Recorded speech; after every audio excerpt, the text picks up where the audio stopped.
부동산 업자. 양평의 그 부동산에 처음 찾아간 날 문을 열고 부동산에 들어섰을 때 그 부동산 업자는 내가 여태 봐왔던 부동산 업자들의 이미지와는 상당히 달랐다. 내가 부동산 업자들을 많이 만나 그들의 이미지를 꿰고 있는 것은 아니지만 그때까지의 경험만으로도, 그리고 글을 쓰는 지금 생각해봐도 그랬다. 뭐라고 말할까?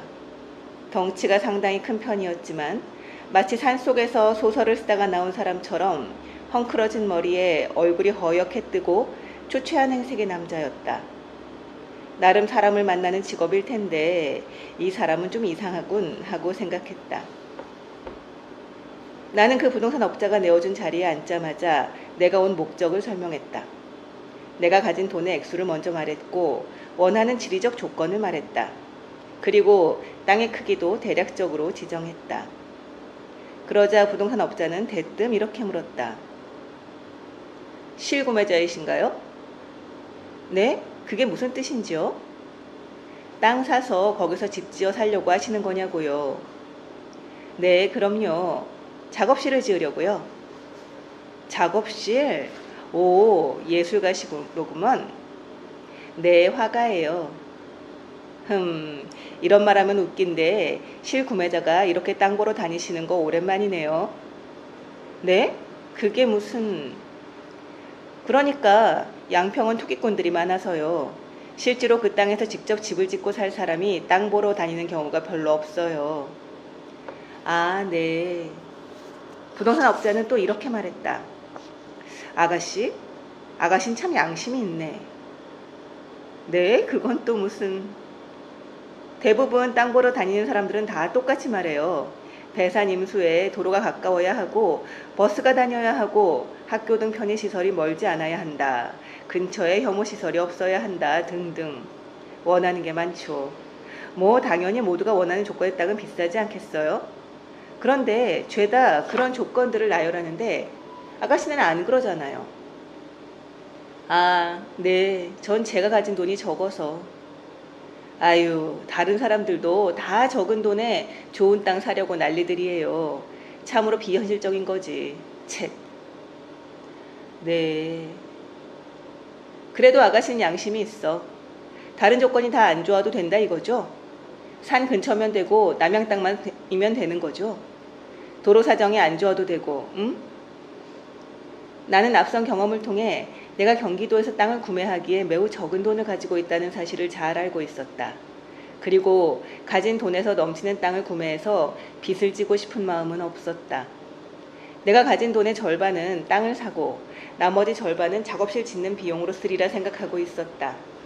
여러 명의 집을 지은 경험자들이 그렇게 하라고 조언해 주었다. 오케이, 알았어요. 아가씨처럼 원하는 조건이 명확하면 나도 좋죠. 편하고. 그런 조건에 맞는 땅이 나오면 연락드릴게요. 내게 맞는 조건의 땅은 당연히 아주 가끔 나왔다. 부동산 업자에게서 전화가 오면 하던 일을 팽개치고 당시 살던 D시에서 차로 2시간이나 걸리는 양평으로 출동했다. 시골 지역의 땅은 제가 꽤 멀리 떨어져 있기 때문에 부동산 업자는 내게 보여줄 수 있는 땅을 몇 곳 정도 준비해 놓고 나를 기다렸다. 자신의 지프차를 이용해서 몇 군데를 소개시켜주며 같이 둘러봐주는 수고를 당연하다는 듯이 해주었다.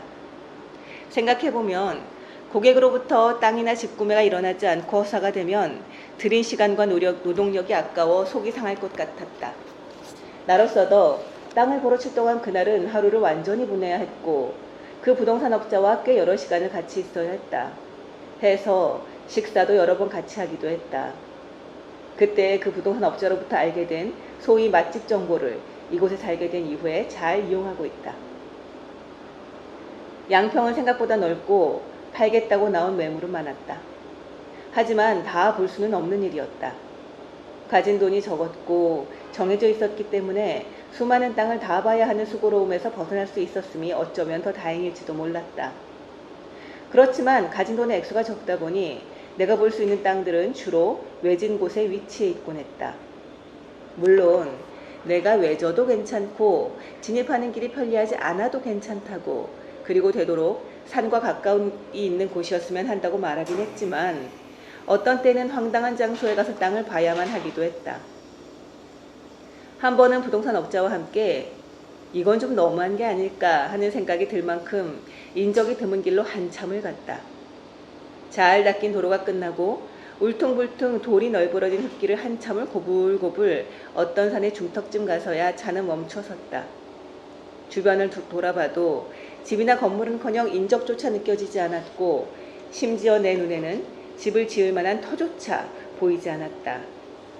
이건 뭐 내가 등산을 온 것도 아닌데 주변에 보이는 것이라곤 나무와 바위, 돌뿐이었다.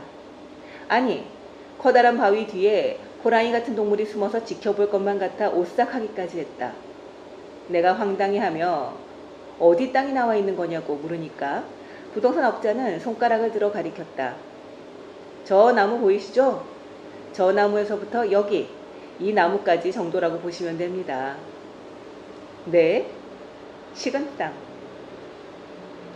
아무리 인적이 드문 곳이어도 괜찮다고는 말했지만 이곳은 어딘지 도무지 알 수 없을 만큼 나무숲에 가려 시야가 나오지 않았다.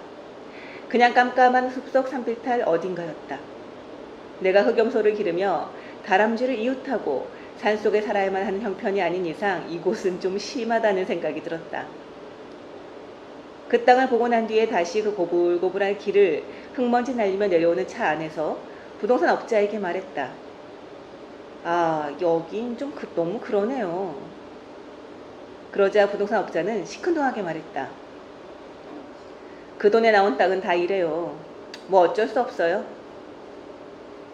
그렇게 여러 날을 땅을 보러 다녔지만 휴, 한숨을 쉬며 내 처지를 탓하며 실망을 안고 돌아올 수밖에 없던 날들이 많았다.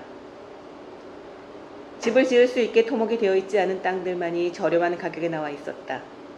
나 같은 초짜문외한은 대체 땅을 어떻게 어디를 봐야 하는지 당최 알 수가 없었다. 하지만 서당계 3년이라고 이 부동산 업자와 함께 다니면서 나름대로 땅을 보는 방법 같은 것이 생기기 시작했다. 그의 지프차를 타고 같이 이동해야 하는 시간들이 많았기 때문에 차 안에서 여러 가지 대화를 나누곤 했는데 그때마다 나는 궁금한 것들을 그에게 물어봤다. 근데요, 대체 땅은 뭘 버는 건가요? 글쎄요, 사람마다 원하는 게 다 다르더라고요. 이 땅은 이래서 별로인데 또 그런 땅이 좋다는 인간들도 있어요. 그러니 뭐 자기가 뭘 좋아하는지 원하는지를 알아야겠죠. 그래도 전문가시잖아요. 전문가 입장에서 좋은 땅은 어떤 땅인가요? 하하, 내가 경험으로 알게 된 것은 특별히 나쁜 땅은 없다는 거예요. 이렇게 말하면 식상할 테지만 사람이 가장 중요해요. 거기 들어가서 누가 사느냐, 이게 가장 중요한 것 같아요. 낙원은 사람이 만드는 거니까요. 무슨 도사님 말씀도 아니고 역시 이 사람은 좀 이상한 구석이 있어 하고 생각하기도 했지만 또 그런 어법으로 말하는 것이 싫지는 않았다. 그래도 전 아직 잘 모르겠어요. 어떤 땅은 좋다고 느껴야 할지 어려워요. 일단 땅을 사려면요. 거기서 사실 거잖아요. 그럼 그 땅에 가서 땅을 디뎌보세요. 그리고 느껴보세요. 뭔가 느낌이 올 거예요. 그러면 돼요. 그때 그 느낌이 바로 그 땅의 느낌이에요. 전 땅을 직접 보지 않고 땅을 구매하는 사람들은 바보라고 생각해요. 그래서 사기도 당하는 거예요. 그 부동산 업자는 나와 여러 번 만나게 되면서부터는 되레 내게 대답하기 어려운 질문을 혼잣말처럼 하곤 했다.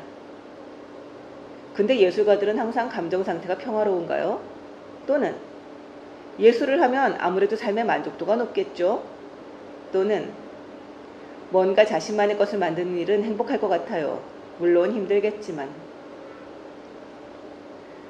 그 부동산 업자와 함께 다니는 동안 그가 내게 상당히 호의적이었다고 느꼈는데 아무래도 예술 혹은 예술가에 대해 깊은 관심을 가지고 있어서였지 싶다. 땅을 계약하고 부동산 매매 수수료를 드리던 날 나는 법이 정한 수수료를 담은 봉투를 그에게 건넸다. 그는 봉투를 열어보더니 아니 왜 이리 많이 줘요? 했다. 사실 이런 시골에서는 부동산 업자들이 도시의 부동산 업자들보다 고생을 더하기 때문인지 법률이 정한 수수료보다 웃돈을 얹어주는 게 관행이었다. 그런데 오히려 그는 내게 웃돈을 요구하는 게 아니라 이 수수료가 많다는 게 아닌가. 아니, 제가 더 드려야 되는데 나는 이 사람이 반어적으로 이야기를 하는 거 아닐까 하며 머리를 긁적였다. 아유, 가난한 예술가 양반한테 제가 더 받긴요. 왠지 제가 조금 덜 받아야 할 것 같은데요. 이렇게 제 돈 다 받으니 제가 마음이 편치가 않아요. 제가 밥이라도 살게요. 나중에 땅을 구매하고 집을 짓고 시간이 조금 흐른 뒤 이 부동산 업자의 소식을 듣게 되었다. 한 친구가 땅을 보고 싶다고 해서 그 부동산 업자의 전화번호를 넘겨주었다. 그런데 이미 그 부동산 업자가 일을 그만두었다는 것이다. 그는 어디로 갔느냐고 물으니 부동산업을 아예 그만두었다고 한다. 나는 어쩐지 그가 책방 같은 것을 하고 있지 않을까 생각해보곤 한다. 아니면 첫인상처럼 헝클어진 머리를 한 채 소설을 쓰고 있거나.